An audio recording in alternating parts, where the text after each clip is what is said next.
kelas 7B. Perkenalkan, nama saya Dikaris Belajatika Putri, nomor absen 22 dari kelas 7B.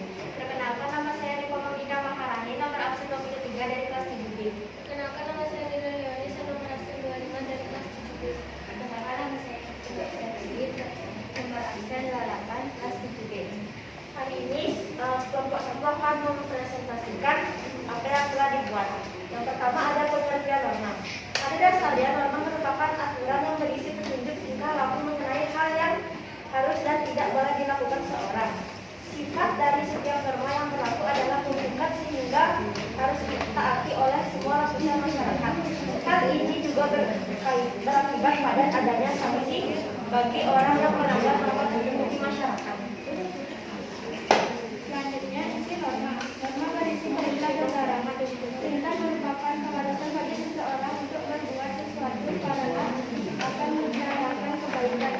Sebaliknya, larangan merupakan keharusan bagi seseorang untuk tidak berbuat sesuatu karena akan menimbulkan hal yang tidak baik.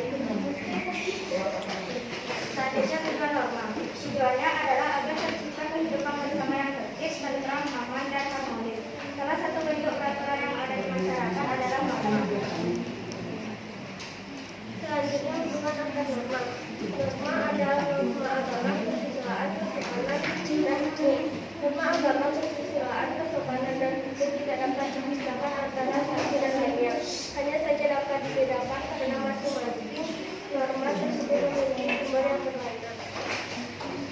Selanjutnya, nilai penting norma dalam mewujudkan keadilan. Norma dapat berperan sebagai penolong masyarakat dalam memperoleh keadilan. Misalnya, jika seseorang merasa dirugikan oleh orang lain, dia dapat melaporkan hal tersebut kepada pihak yang berwajib untuk mendapatkan keadilan dan penyelesaian atas permasalahannya. Itu adalah hasil presentasi kami hari ini. Maaf jika ada salah kata. Kami ucapkan terima kasih.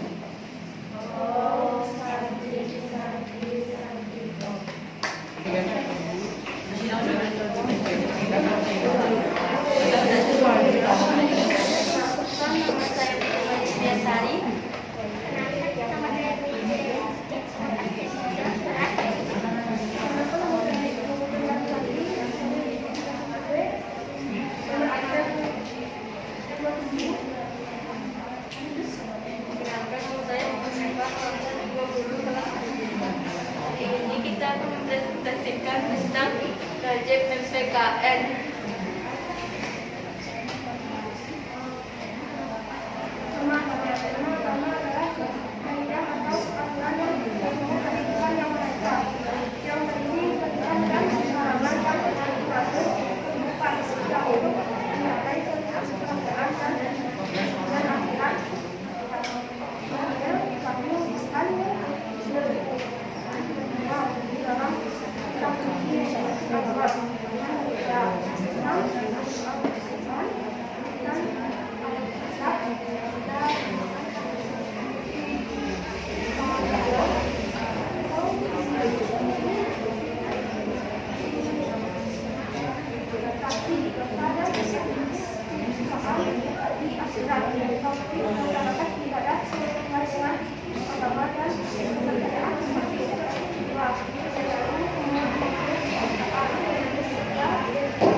Kami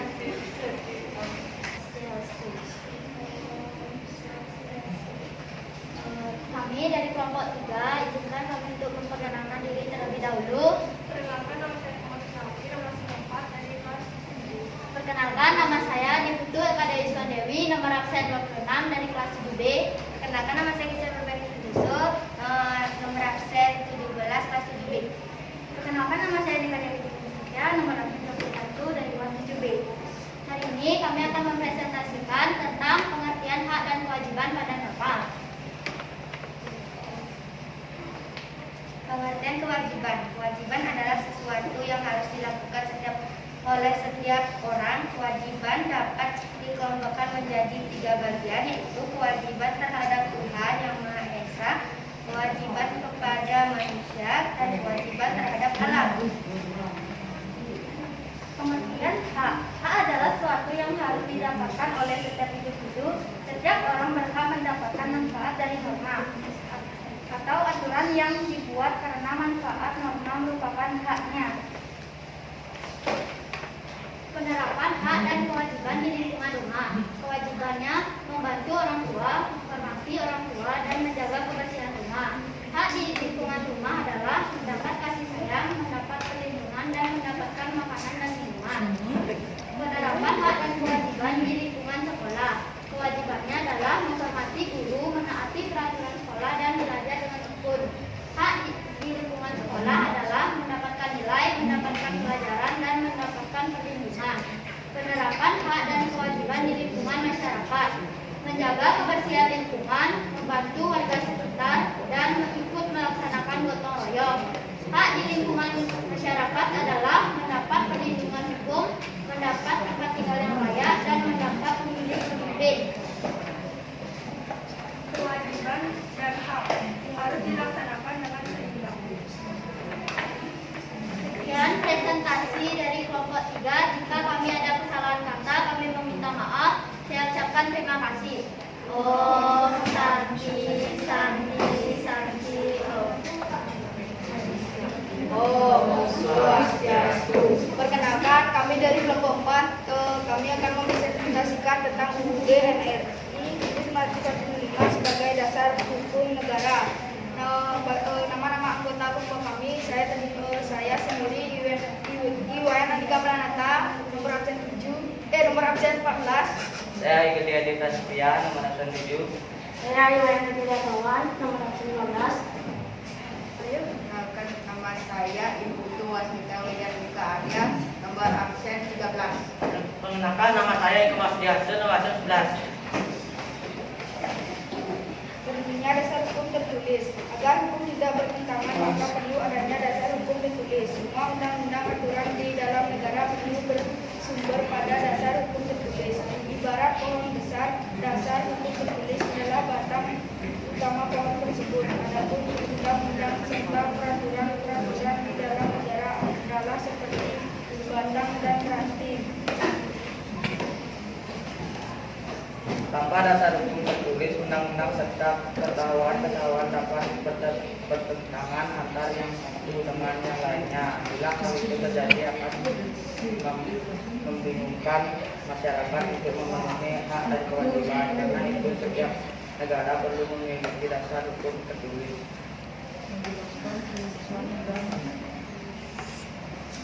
Menjelaskan UUD tahun 1945 sebagai dasar hukum tertulis negara. UUD tahun 1945 sebagai dasar hukum tertulis. Negara hukum adalah negara yang mendasarkan segala sesuatu, baik tindakan maupun pembentuknya. Lembaga negara pada hukum tertulis dan tidak tertulis. Negara hukum mengandung 3 unsur. Setelah arti tidak boleh ada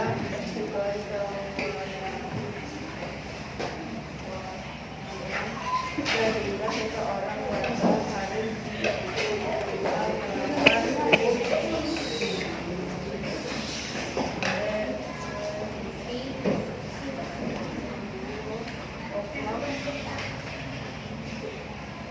Negara hukum mengandung 3 unsur. A. Supremacy of law. dalam arti tidak boleh ada kesewenangan wenang sehingga seseorang warga harus dihukum juga melanggar hukum. B. Equality before of law. Setiap orang sama di depan hukum tanpa melihat status dan kedudukannya bagi masyarakat maupun pejabat. C. Hukum diakui dan dijamini hak asasi manusia dalam undang-undang atau putusan pengadilan.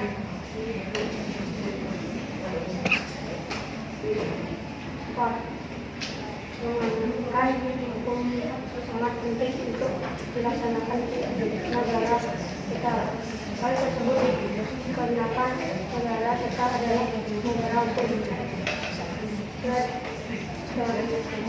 yang berdasarkan pada pasal 1 ayat 3 UUD NRI tahun 1945 menyatakan segala warga negara Indonesia adalah negara hukum syariah.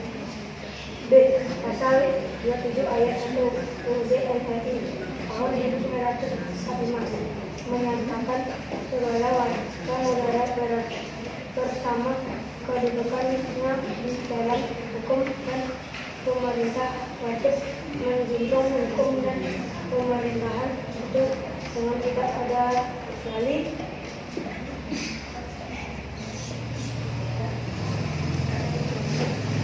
Sekian dari presentasi kami, mengucapkan jika ada salah kata mohon maaf. Oh, santai. Om Swastiastu. Perkenalkan, nama saya Muhammad Rahim Syahputra, absen 19 dari kelas 7B. Perkenalkan, nama saya Gede Bebas Kami Pratama, absen 9. Perkenalkan, nama saya Denis Salita di Kampus Denis, absen 2 kelas 7B. Perkenalkan, nama saya Subendra Saputra, nomor absen 4 kelas 7B. Perkenalkan, nama saya Putra Ditya Bagus Kadita, nomor absen 12 kelas 7B. Kami dari kelompok 5 akan mempresentasikan karya kelompok kami tentang menjelaskan perumusan dan pengesahan UUD NRI tahun 1945. A. Perumusan UUD NKRI tahun 1945.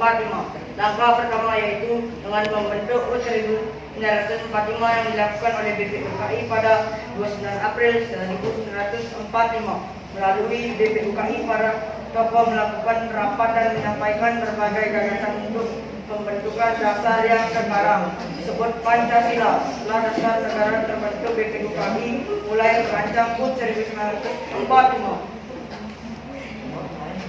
B. Proses pengesahan UUD NKRI tahun 1945. Proses pengesahan UUD 1945 dimulai dari pengesahan Presiden dan Wakil Presiden Indonesia setelah proklamasi kemerdekaan dikumandangkan pada tanggal 19 Agustus 1945 hingga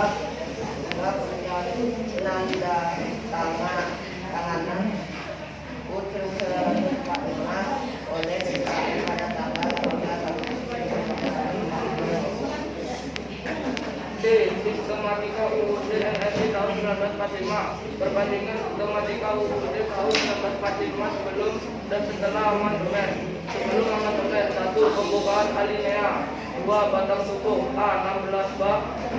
37 pasal. C. 49 ayat. D. 4 pasal aturan barangan. E. 2 ayat aturan tambahan. Setelah amandemen: 1. Pembukaan 4 alinea. Pasal 2. A. 21 bab. B. 3 pasal. C. 170 ayat. D. 3 pasal aturan barangan. E. 2 pasal aturan tambahan. Sekian dari presentasi kelompok kami. Jika ada salah kata, terima kasih. Santi. Swastiastu. Om Swastiastu. Perkenalkan, nama saya Syifa Wulandari, nomor absen 31. Perkenalkan, nama saya Prama Saputra Dewa, nomor absen 29 kelas 7B. Perkenalkan, nama saya Gilberto Septinus Indra Gagut, nomor absen 5 kelas 7B. Sekarang saya akan mempresentasikan tentang menjelaskan amandemen UUD NRI tahun 1945. Amandemen. Amandemen adalah perubahan resmi, dokumen resmi atau catatan tertentu, terutama untuk memperbagusnya. Perubahan ini dapat berupa penambahan atau juga penghapusan. Tahap perubahan, tahap amandemen. Sidang umum MPR 1999 tanggal 14 sampai 21 Oktober 1999 merupakan perubahan pertama UUD 1945 sidang tahunan MPR 2000. Tanggal 7 sampai 18 Agustus 2000 merupakan perubahan kedua UUD 1945 sidang tahunan MPR 2001. Tanggal 1 sampai 9 November 2001 merupakan perubahan ketiga UUD 1945 sidang tahunan MPR 2002. Tanggal 10 Agustus 2002 dalam sidang tahunan MPR 2002 sebagai penyempurnaan pasal untuk tanggal. Hasil perubahan hasil amandemen Pak Presiden menyajikan RUU pada DPR pasal 45 ayat 1 pembatasan masa jabatan presiden dan wakil presiden, pasal 7 pemberian gerasi dan rehabilitasi, pasal 14 ayat 1. Sekian dari presentasi kita kelompok 6 dan terima kasih.